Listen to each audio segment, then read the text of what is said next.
itu di Jakarta. Kami hadir bersama Disdik pada saat itu. Itu disampaikan tahap 3 itu seperti apa. Kemudian nanti ada mekanisme, ada prioritas 1, prioritas 2, prioritas 3. Tapi kelihatannya teman-teman forum tuh lebih paham, lebih pintar informasinya dibanding kami gitu. Nah itu gimana Bu prioritas 1, 2, 3? Prioritas 1 itu yang lulus passing grade. Yang lulus murni berarti lulus, ya. Terus kemudian yang tahap prioritas kedua itu yang lolos verifikasi semacam itu. Kemudian nanti ada tahap 3 tuh yang harus tes dulu kalau nggak salah seperti itu. Informasinya itu yang dari Kemendikbud. Kayaknya untuk yang tahap 1, 2, 3 prioritas 1, 2, 3 ini harus lebih konfirmasinya ke Disdik gitu, lebih paham itu ya. Tapi yang kami simak kemarin dari rakor itu seperti itu. Bahkan ada sistem cloud yang dijelaskan oleh Kemendikbud itu. Jadi pegawai-pegawai yang sudah lulus misalkan itu akan disimpan di cloud atau kayak kita mah mungkin di keranjang gitu ya. Nah nanti satu waktu SMA mana membutuhkan itu yang ditugas. Standby gitu ya, standby. Nah Bu, tahap 1, 2, 3 itu ada korelasinya nggak sama prioritas 1, 2, 3 gitu? Yang prioritas 3 berarti masuk ke tahap 3 gitu? Apa enggak sih, enggak. Terpisah? Jadi gitu? Kalau tahap 1 itu mah proses seleksinya. Kalau prioritas 1, prioritas 2 itu untuk yang sudah mengikuti tes itu masuk ke prioritas mana? Oh, nggak lulus tadi yang. Gitu. Nah, untuk karena kan sebentar, yang nggak lulus itu yang nggak lolos mendapat kontrak itu bukan karena mereka tidak lulus, tapi karena memang formasinya yang belum ada gitu. Formasi yang ada di sekolah-sekolah kan mereka tuh Disdik itu harus bekerja sama dengan biro organisasi juga harus menentukan dulu formasi apa saja sih yang dibutuhkan gitu seperti itu. Formasinya belum ada tapi udah ikut tes. Iya, ada yang begitu. Kok bisa? Nah itu nggak tahu datanya. Jadi memang ada yang tidak formasinya emang tidak belum ada gitu. Bahkan ada juga yang di sekolah itu tuh hanya misalkan hanya mata pelajaran apa yang ngumpul, sementara yang dibutuhkan mata pelajaran apa, ada yang gitu juga. Gitu. Ya itu memang yang menentukan itu dalam hal ini Disdik dengan biro organisasi sih memang gitu ya, yang membahas bahwa kita perlu formasi guru berapa orang, mapel itu berapa orang itu kan disesuaikan dengan anjap ABK-nya itu. Nah gini Bu, untuk informasi buat Akang Teteh kan mungkin akan terjadi apa ya? Sirik-sirik lah bahas Sundama gitu kan. Kenapa kan tesnya bareng gitu kan. Sedangkan yang tahap 3 kok ditunda di tahun depan gitu. Tesnya bareng, apa-apanya bareng, prosesnya bareng. Kenapa saya harus diterima di tahap 3? Nah, untuk menentukan si ini tahap 1, tahap 2, tahap 3-nya apa itu Bu?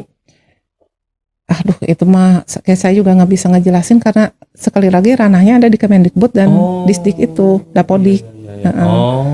Jadi ya tadi tugasnya BKD itu hanya itu. Jadi begitu proses mah di awal kita nggak tahu gitu. Hasil akhirnya ke kitain. Di kita udah by name gitu. Sini tahap 1, sini tahap 2, sini tahap 3 gitu. Gitu. Itu Kang Teteh tuh. Jadi jangan nanya lagi ke BKD ya. Bukan artinya kita terlepas tanggung jawab, tapi emang kita nggak tahu gitu Bu ya harus jawab apa kalau. Makanya kalau ada forum-forum gitu ya. Forum guru apa banyak banget lah.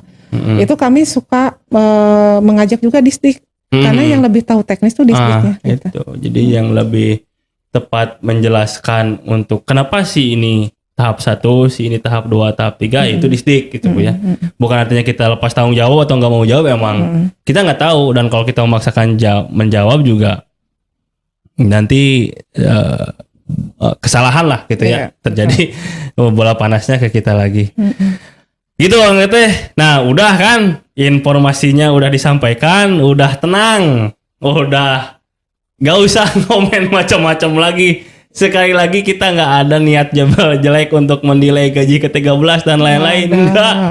Nah uangnya juga kalau ada bukan buat kita gitu. Betul. Ngapain gak ada keuntungannya buat kita gitu. Nah mungkin closing statement buat Ibu yang ingin disampaikan buat Akang Teteh mungkin. Ya untuk yang ini rekan-rekan yang Akang Teteh yang di tahap 2 insya Allah akan kita sebar di tanggal 12 Juli hari Selasa. 1 minggu ini kita targetkan untuk menyebarkan kontrak itu biar langsung keterima oleh Ibu dan Bapak.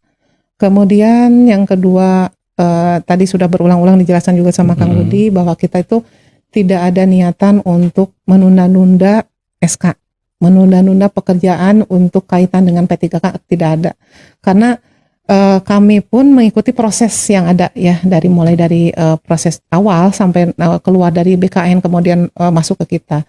Dan itu sekali lagi membutuhkan proses. Kenapa yang tahap 1 lancar misalkan, kenapa tahap 2 seperti ini ya, tadi sudah disampaikan.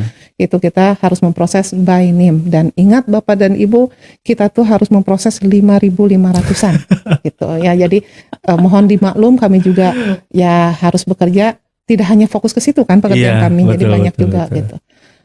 Ya kadang suka kesal juga sih kalau baca. Kemudian ya nanti kontrak itu berlaku selama 5 tahun gitu ya. Nanti akan disampaikan lah teknisnya seperti apa yang harus dilakukan oleh Ibu dan Bapak. Kemudian yang ketiganya, kami juga secara ini memohon maaf juga kalau misalkan masih menimbulkan rasa tidak percaya kepada kami. Karena kami dasarnya itu nggak ada niat untuk melambat-lambat seperti itu, nggak ada. Pokoknya simak aja lah podcast saya yang terakhir itu, ya Allah pedas-pedas banget itu bahasanya. Kok saya disuuzonin, tapi ya sudahlah, terima saja, dan mungkin itulah Itu ya, resiko lah gitu. resiko betul. Mudah-mudahan hanya Allah yang tahu. Aduh, jadi curhat. Yang terakhir mah ini kita lagi ya mohon doanya ya, kita juga sedang memproses untuk formasi P3K tahun depan. Ya. Jadi kita tuh sekarang lagi mengusulkan, proses pengusulan ke pusat untuk formasi tahun depan, mudah-mudahan diberi kelancaran. Kemudian juga kita satu lagi nih ada produk untuk semacam layanan masyarakat juga. Jadi kita untuk sudah membuat semacam platform untuk try out P3K. Ini ya pasti ini. Tuh. Penasaran kan? Bu, tahan dulu Bu, ini Siap. nanti kita ceritakan di Lain podcast. lain